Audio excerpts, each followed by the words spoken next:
Assalamualaikum warahmatullahi wabarakatuh. Perkenalkan, nama saya Zahratun Nabila, NIM 2020-12-024. Di sini saya akan mempresentasikan mengenai tema staffing mata kuliah manajemen pengantar. Sebelumnya, kepada Bapak Febri Robianto, SEMSI AKT, selaku dosen pengampu mata kuliah manajemen pengantar yang saya hormati. Pada bab kali ini yaitu fungsi staffing. Definisi staffing yaitu usaha untuk mengisi dan memenuhi kebutuhan tenaga kerja manusia dalam suatu organisasi. Lalu ada juga macam-macam dari kegiatan staffing itu sendiri, ada 7. Yang pertama, perencanaan SDM.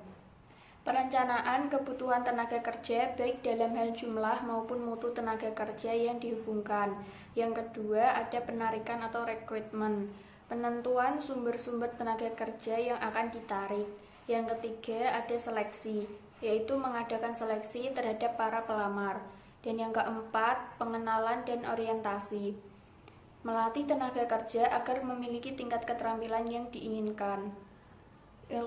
Yang kelima, pemberian balas jasa dan penghargaan. Pemberian balas jasa yang layak kepada tenaga kerja. Yang keenam, pengembangan karir. Memajukan atau mengembangkan tenaga kerja dengan memberikan kenaikan pangkat dan lain-lain. Dan yang terakhir, memanfaatkan tenaga kerja yang ada dalam organisasi sebaik mungkin. Slide yang berikutnya adalah perencanaan SDM. Ada 4 langkah pokok perencanaan SDM. Yang pertama, untuk kebutuhan masa depan. Kedua, untuk keseimbangan masa depan. Ketiga, untuk pengadaan, seleksi dan pemberhentian. Dan keempat, untuk pengembangan. Ada 2 faktor yang perlu dipertimbangkan. Yang pertama, rencana strategi dasar organisasi beserta tujuan-tujuan serta taktik untuk membuat. Dan yang kedua, perubahan lingkungan. Kemudian ada juga paling tidak 2 macam kebutuhan tenaga kerja dalam organisasi. Yang pertama, kebutuhan tenaga kerja staff atau manajerial. Dengan cara meneliti kebutuhan melalui analisa organisasi. Dengan menganalisa atau melihat pada persyaratan jabatan atau spesifikasi jabatan, maka akan ada persyaratan yang harus dipenuhi oleh pejabat suatu jabatan tertentu, sehingga dapat mencerminkan kebutuhan akan mutu tenaga staf tersebut. Yang kedua, kebutuhan akan tenaga operasional. Dengan cara menganalisa volume kerja dibandingkan dengan kemampuan kerja setiap tenaga kerja. Slide berikutnya yaitu penarikan atau rekrutmen. Proses penting dari rekrutmen adalah pengembangan suatu pernyataan tertulis mengenai isi dan lokasi.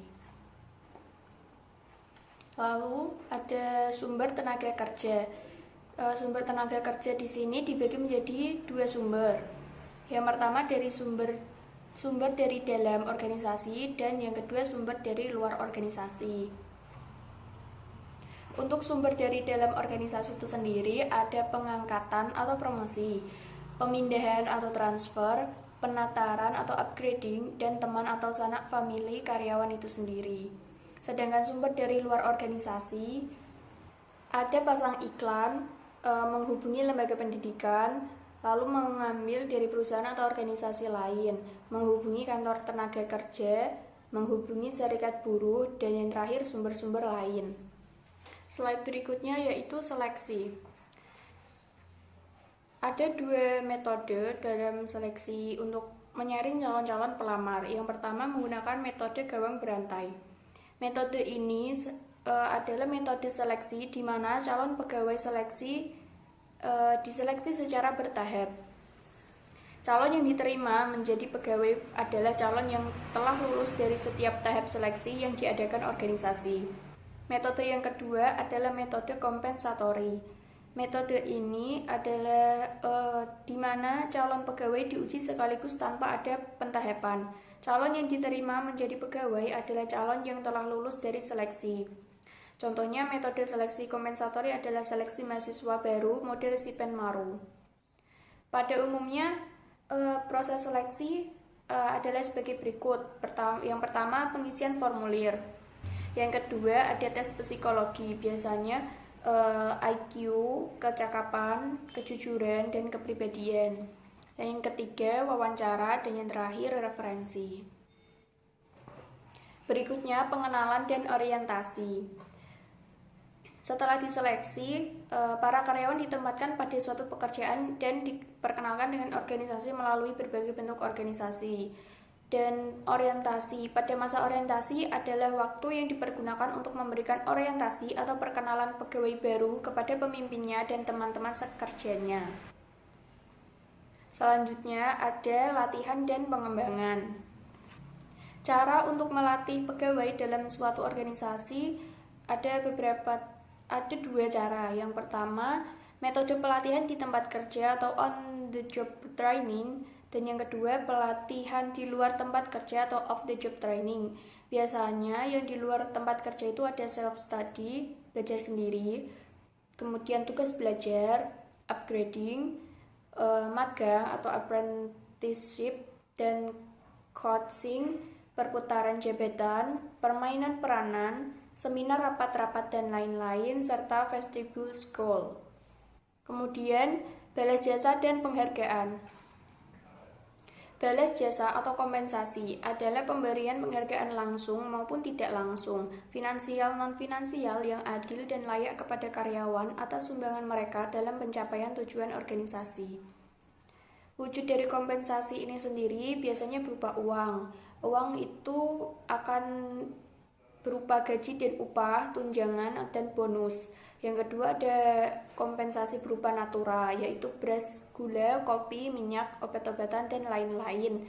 Kemudian yang ketiga, wujud kompensasi yaitu kenikmatan, bisa berupa fasilitas rumah, kendaraan, kesehatan, dan lain-lain. Slide berikutnya yaitu pengembangan karir promosi. Definisi promosi itu sendiri adalah usaha memberikan kekuasaan tanggung jawab yang lebih besar pada seorang pegawai dengan disertai kenaikan gaji atau upahnya.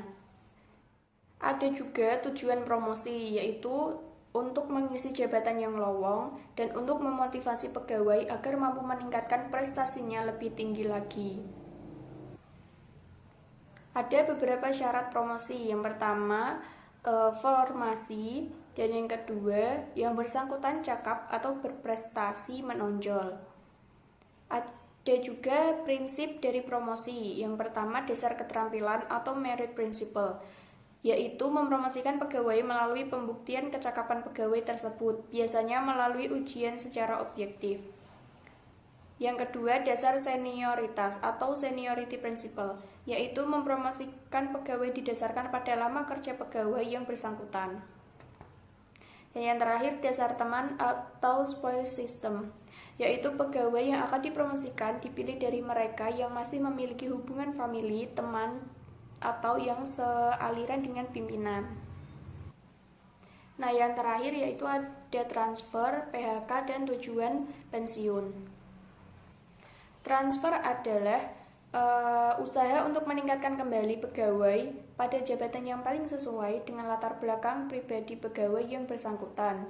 Tujuan transfer sendiri adalah untuk mendapatkan kepuasan kerja karyawan setinggi mungkin dan prestasi kerja yang tinggi. Sebenarnya ada dua alasan pokok transfer. Yang pertama karena permintaan sendiri pegawai yang bersangkutan, dan yang kedua karena ingin dari pimpinan sendiri. Kemudian ada PHK atau pemberhentian pegawai, yaitu keputusan pemutusan hubungan kerja antara pihak perusahaan atau organisasi dengan karyawannya.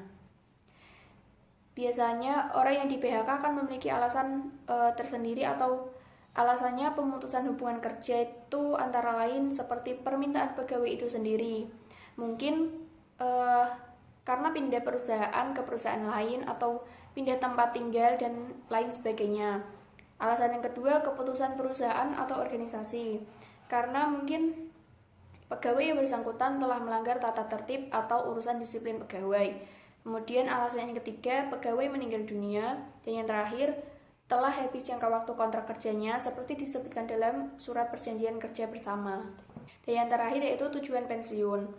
Tujuan pensiun pegawai adalah untuk mengadakan peremajaan pegawai sehingga prestasi kerja tetap tinggi. Kedua, pegawai yang bersangkutan sudah berusia lanjut sehingga prestasi kerjanya sudah menurun. Dan ketiga, pegawai menderita cacat yang tidak memungkinkan untuk bisa bekerja dengan normal. Dan terakhir, posisinya akan diganti oleh pegawai yang lebih bermanfaat. Sekian video presentasi dari saya. Apabila ada kalimat atau tutur kata yang kurang berkenan, saya mohon maaf sebesar-besarnya. Semoga presentasi yang saya sampaikan dapat bermanfaat. Dan cukup sekian. Wassalamualaikum warahmatullahi wabarakatuh.